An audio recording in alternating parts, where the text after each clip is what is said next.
Baik, selamat sore. Kita mulai lagi kuliah kita. Kedengaran nggak? Salah satu merespon, tolong.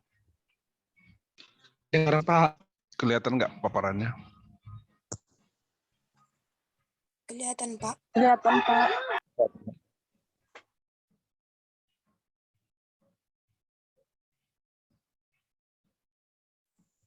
Baik, kita lanjutkan kuliah kita dengan topik yang baru, yaitu teori penarikan contoh.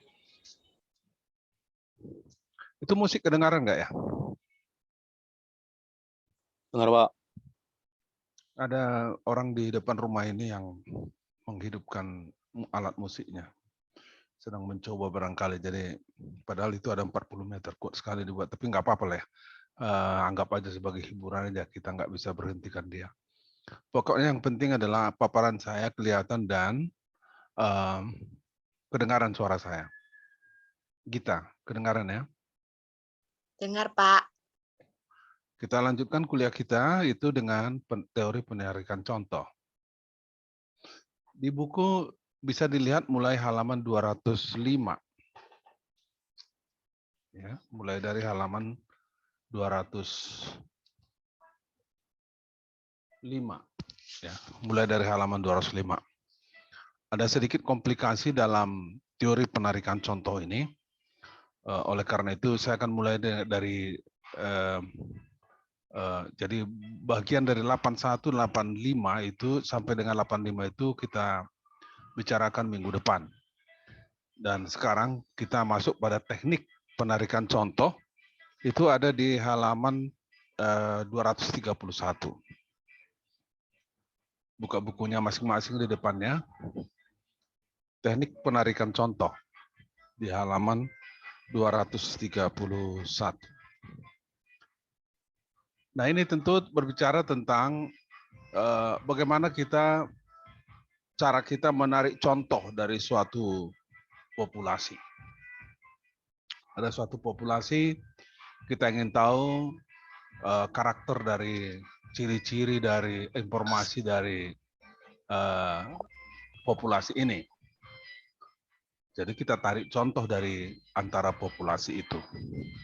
Artinya tidak kita cek semua, tapi kita tarik contohnya dari populasi itu, dan contoh itu adalah mewakili populasi itu secara keseluruhan.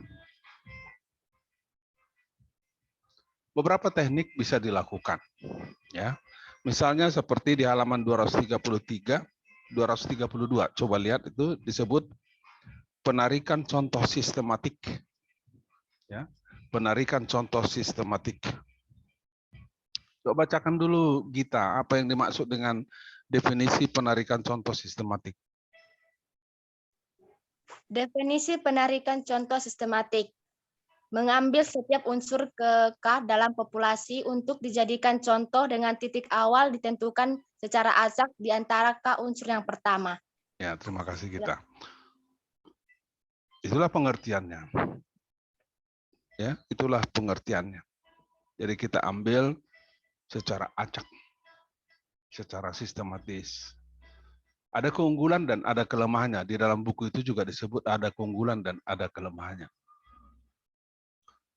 Teknik ini sebenarnya bagus, tapi ada kelemahannya. Di dalam buku disebut, misalnya seseorang ingin tahu harga tertentu, harga pasar, harga barang tertentu, berapa rata-rata harga per bulan. Lalu secara sistematis, mohon maaf agak batuk, secara sistematis dia mengambil contoh setiap bulan 12. Ya, dicek harganya bulan 12 tahun ini, dicek harganya bulan 12 tahun depan, dicek harganya bulan 12 tahun berikutnya. Setiap tahun diceknya pada bulan 12. Tentu ini ada kelemahannya. Jadi 1 tahun itu diambil hanya 1 bulan, yaitu bulan 12. Dengan asumsi bahwa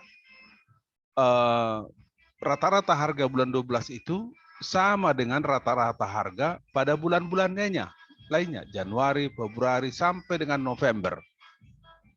Ya, sampai dengan November. Jadi dia menganggap bahwa mengambil contoh harga pada bulan 12 itu adalah mewakili setiap tahunnya.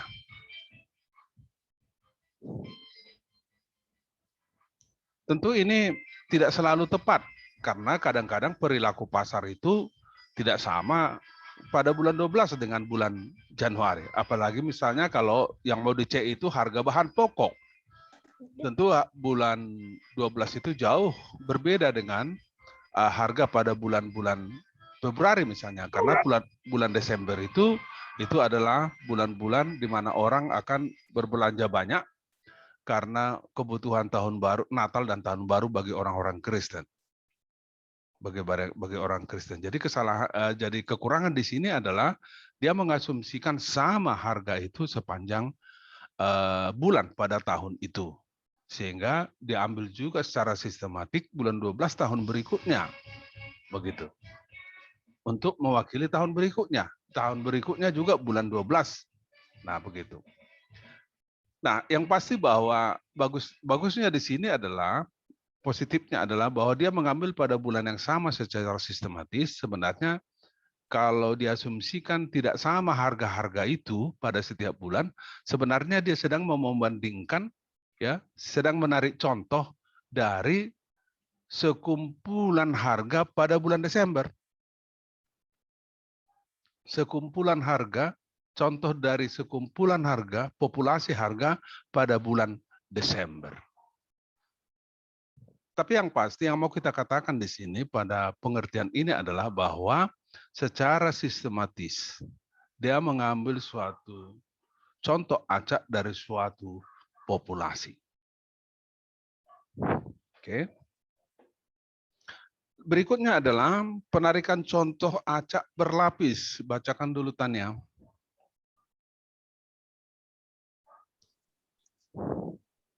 Penarikan contoh acak berlapis.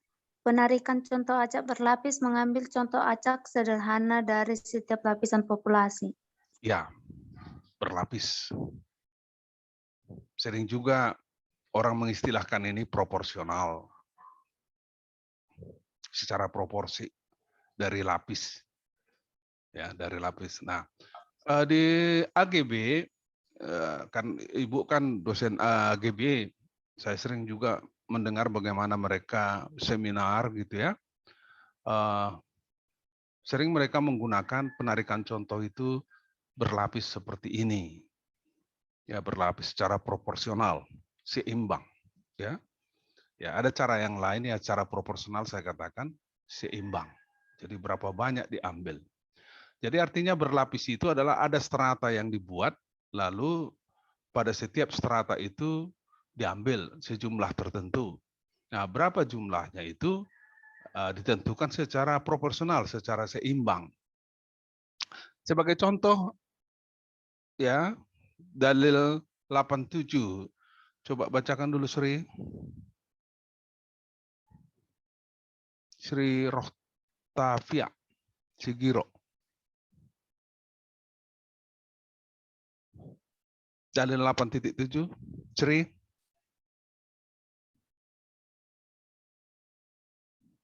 Iya, Pak. Bacakan dulu dalil 8.7. Yang mana itu ya? Ya, di mananya kau Sri? Berarti kau nggak ikuti perkuliahan ini. Halaman berapa itu Yul Dewita?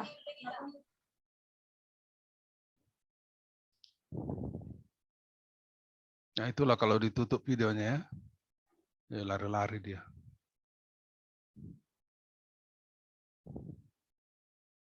Si Tetis dulu, Tetis Manis.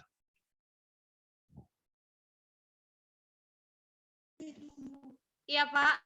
Ya, bacakan dulu dalil 8.7. Sebab itu apa dia bilang Bapak itu putus ya? Pak. Kenapa? Suara Pak putus. Kurang Bah. jelas. Yang lain bilang suaraku jelas, bahkan merdu. Si Boboy Gusri, bacakan dulu.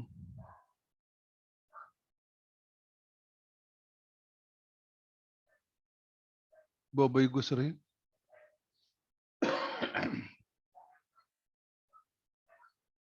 Si Beriman Agape.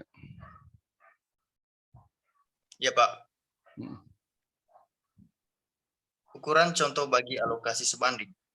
Bila sebuah populasi berukuran N disekat menjadi K lapisan yang masing-masing berukuran N1, N2, sampai NK, dan dari setiap lapisan itu ditarik contoh acak sederhana berukuran masing-masing N1, N2, sampai NK, maka alokasinya dikatakan sebanding bila NI sama dengan NI per N kali N untuk I sama dengan 1, 2, sampai K. Sedangkan dalam hal ini N menyatakan ukuran contoh keseluruhannya. Ya. Jadi ada beberapa lapisan, setiap lapisan itu disebut populasi, dan dari setiap lapisan itu diambil sejumlah anggota mewakili lapisan itu dan sebanding. Sebanding artinya proporsinya sama dengan rumus seperti disebutkan di situ. Ya, kalau huruf besar itu berarti populasi, kalau huruf kecil adalah contoh dari populasi itu. N huruf besar itu maksudnya adalah populasi 1, N1. Kalau N huruf kecil itu berarti dia adalah contoh acak dari populasi itu.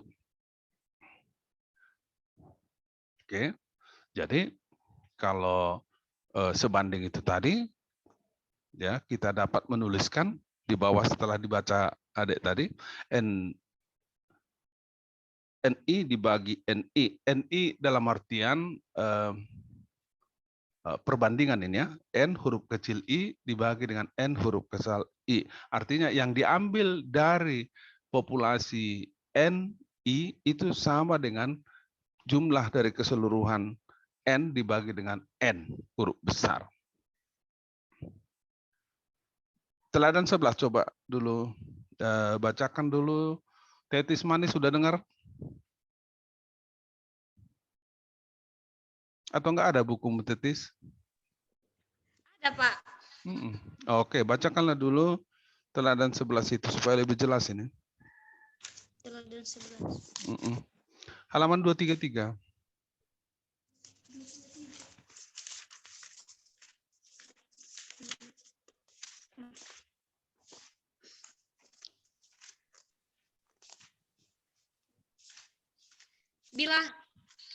Bila sebuah populasi berukuran N disekat menjadi K lapisan yang masing-masing berukuran N1, N2.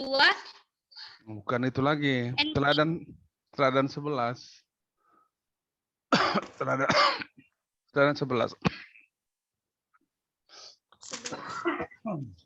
Itu kan sudah dibaca si Beriman tadi.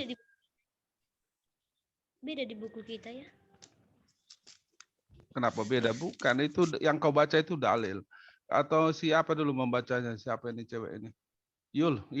Kau belum pernah. Ya, Yul dulu, Yul aja, Yul. Nggak kelihatan wajahmu. Iya, nggak kelihatan wajahmu, Yul. Atur kameramu. Ah, itu begitu. Atau ada cowok di sampingmu enggak? Oke ya, Yul. Oke, ketua ya. Di sebuah perguruan tinggi, mahasiswa dapat diklasifikasikan sebagai berikut. Klasifikasi banyaknya mahasiswa: senior 150, junior 163, sophomore 195, freshman 220. Ya. Bila kita ingin menggunakan alokasi sebanding untuk mengambil sebuah contoh acak berlapis dengan ukuran N sama dengan 40, berapa besar contoh harus diambil dari setiap lapisan? Ya, sebentar. Ya, oke. Itulah populasi itu. Ada populasi dari senior, junior, sophomore, freshman. Ya. Jadi kalau ini disebut juga sebenarnya sih mahasiswa baru, freshman, mahasiswa tingkat 2, sophomore, tingkat 3 junior, dan mahasiswa tingkat 4 ya itu adalah senior. Nah, masing-masing mereka klasifikasi ini punya jumlah. Mahasiswa senior itu ada 150, mahasiswa junior ada 163, sophomore itu ada 165 orang, dan mahasiswa baru freshman itu ada 220 orang.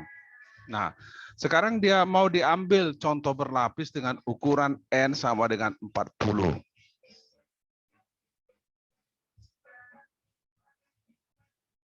Oke, ukuran N sama dengan 40. Lanjutkan dulu menjawabnya Nicholas.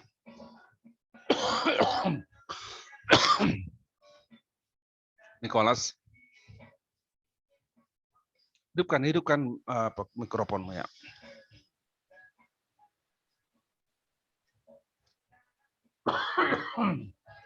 Enggak kedengaran, Nicholas. Dari dalil 7 dengan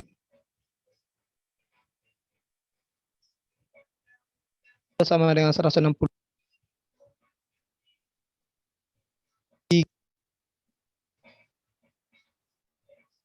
N3 sama dengan 195, N4 sama dengan 220, dan N sama dengan 728. Kita memperoleh N1 sama dengan 150 per 728 kali 40 sama dengan 8. N2 sama dengan... Stop dulu, Adik. Nah, coba lihat bahwa dari dalil 8.7 dengan N sama dengan 40. Coba lihat angka huruf N-nya itu. N-nya itu tidak mempunyai notasi apa-apa.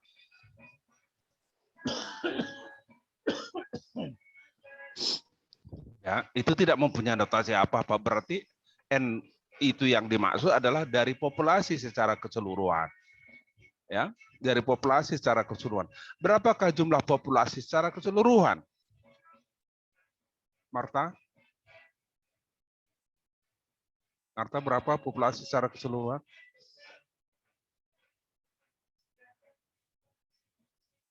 Enggak kedengaran, Marta. Hidupkan mikrofonmu.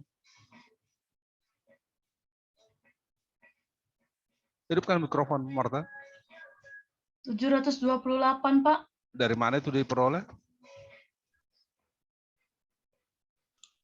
Dari 40 ditambah 150 ditambah 163 ditambah 195 220 ditambah ya Pak.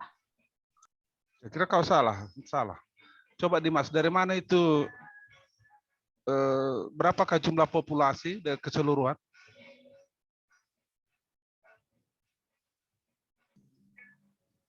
$728, Pak. Iya, dari mana itu diperoleh angka itu?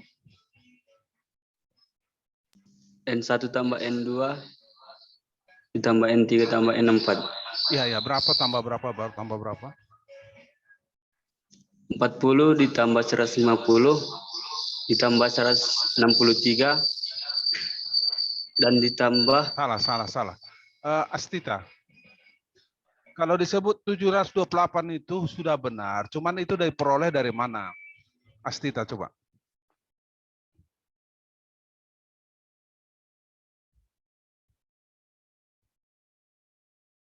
Siapa yang tahu?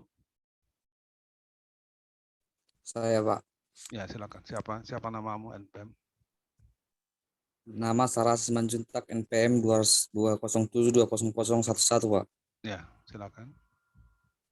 Jumlahnya dari banyaknya mahasiswa, Pak. Iya, jadi yang mana? 150 tambah 163 tambah 195 tambah 220 sama dengan 728, Pak. Iya, itu betul ya. Jadi populasi keseluruhan itu jumlah dari keseluruhan dari populasi 1, populasi 2, populasi 3, populasi 4.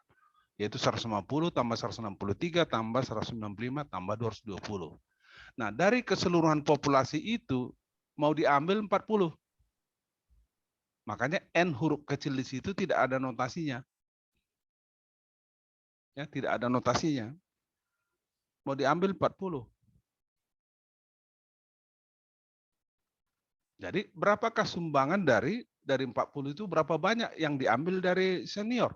Ya proporsional. Sebanding. Yaitu 150 jumlah dari senior dibagi dengan jumlah keseluruhan populasi 728 kali total keseluruhan contoh yang akan diambil dari seluruh populasi yaitu 40. Itu sebabnya itu menjadi 150 dibagi 78 kali 40 sama dengan 8. Nah, itulah terjemahan dari rumus-rumus notasi-notasi yang ada di atas sebelumnya. Dan demikian untuk N2, yaitu N2 itu adalah klasifikasi junior. Nah, jumlah mahasiswa dari junior itu 163, total keseluruhan 4 klasifikasi itu 728, dan yang akan mau diambil 40, maka sumbangan dari jumlah dari orang yang diambil dari mahasiswa junior itu adalah 163 dibagi 78 kali 40 sama dengan 9. Demikian juga caranya dengan cara yang sama untuk N3 dan M4. Untuk sophomore dan untuk freshman. Masing-masing dengan cara yang sama diperoleh. Maka dari senior diambil 8 mahasiswa, dari junior diambil 9 mahasiswa, dari sophomore diambil 11 mahasiswa, dari freshman diambil 220. Diambil 12 mahasiswa. Jadi kalau kita jumlahkan 8 tambah 9, 17, tambah 11, 28, tambah 12, 40. Tentu di sini ada pembulatan-pembulatan, ya, pembulatan-pembulatan. Kalau kurang dari setengah, dibulatkan 0. Kalau lebih dari setengah, dibulatkan 1. Ya. Manusia kan mahasiswa nggak mungkin dipenggal, ya kan, dipenggal setengah badan atau setengah kaki, ya.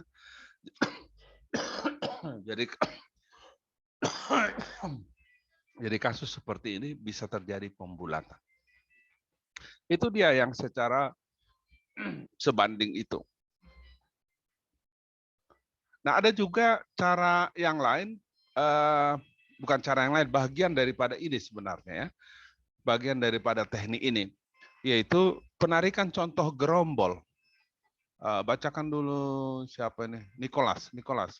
Kau udah baca tadi, Nicholas, belum? Udah.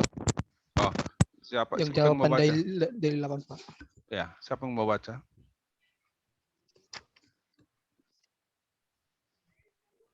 Saya, Pak.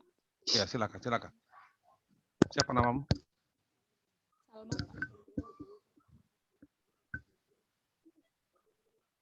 Silakan. Penarikan contoh gerombol. Penarikan contoh gerombol mengambil beberapa gerombol secara acak dari populasi dan kemudian mengambil semua, atau memilih secara acak sebagian unsur dari setiap gerombol yang terpilih untuk dijadikan contoh.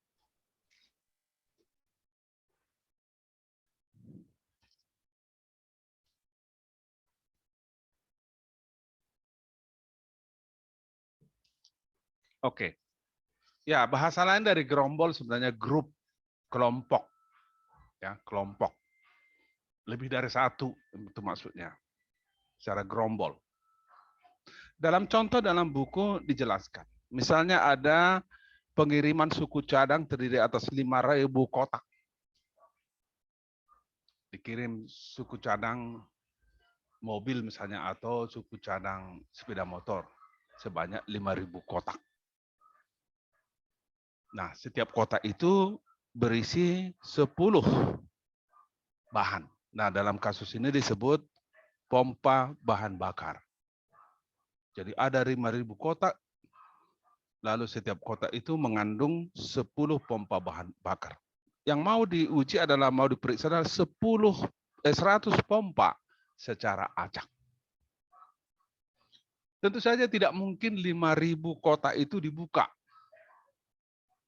Lalu diambil dari situ masing-masing satu atau berapa. Nah, tekniknya adalah secara kelompok diambil, secara gerombol diambil, secara grup diambil. Misalnya adalah untuk memeriksa 100 itu adalah diambil 10 kotak secara acak.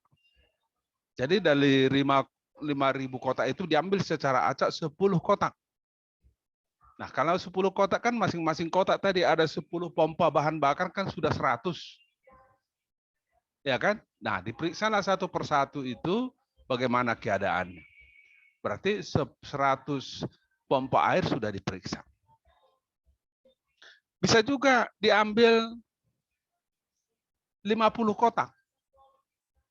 Lalu dibuka setiap kotak, diambil 2. Dari setiap kotak itu untuk diperiksa. Nah, kalau ada 50 kotak yang diambil dari 5.000 itu, berarti kalau setiap kotak dilihat itu 2, berarti 50 kali 2 sudah 100 pompa air yang periksa. Jadi ini yang disebut dengan teknik penarikan contoh gerombol, grup, kelompok. Nah, bisa juga misalnya berdasarkan area, itu yang disebut dengan penarikan contoh area. Ya, area. Misalnya kalian sosial ekonomi, agribisnis sering melihat misalnya pendapatan penduduk misalnya ya di daerah perkotaan, kemudian dibandingkan dengan daerah pedesaan, nah, itu kan area. Perkotaan, pedesaan itu kan area. Jadi pengelompokan juga bisa berdasarkan area. Ada 30 kota di Sumatera Utara, diambil 2 kota.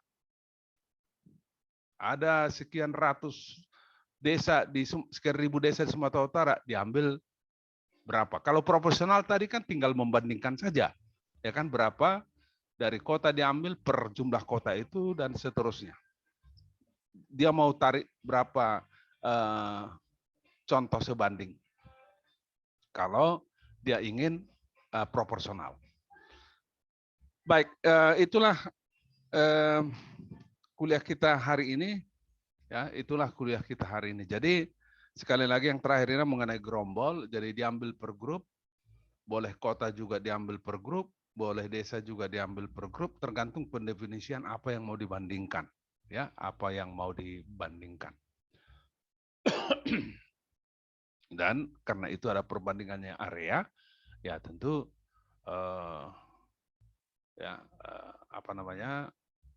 disebut juga perbandingan contoh area. Cuman itu tadi bisa juga dikombinasikan dengan apakah sebanding. Ya, contoh yang diambil itu apakah sebanding. Jadi sepadan dengan pengelompokan tadi berdasarkan jenis kelompok mahasiswa tadi, ya. Jadi bisa digabung. Nah, inilah teknik penarikan contoh yang saya dengar-dengar di sosial ekonomi pertanian sering digunakan. Cuman tentu ada yang bertanya, kalau begitu Pak, berapakah contoh yang paling minimum kalau penarikan contoh itu? Nah, tanpa kita harus rumit-rumit dulu, kalau diambil contoh dari sebuah populasi, itu ya minimum 30 lah kalau dianggap bahwa itu adalah sebuah populasi besar. Nah, mengenai hal-hal seperti ini, ya kadang-kadang ada kompromi juga sih, nggak ada 30. Nah, berarti itu bukan populasi. Itu bukan populasi. Jadi setidaknya untuk mewakili sebuah populasi, kalau populasi cukup besar, maka diambillah 30 contoh. Ada pertanyaan?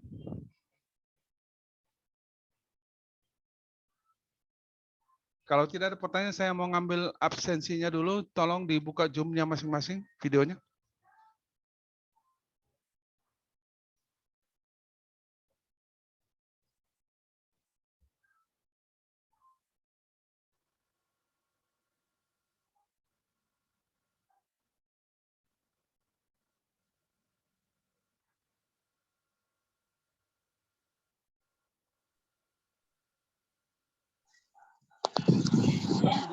Buka videonya masing-masing ya.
Baik, saya ingin jelaskan mengenai UTS lisan kita nanti jam 3.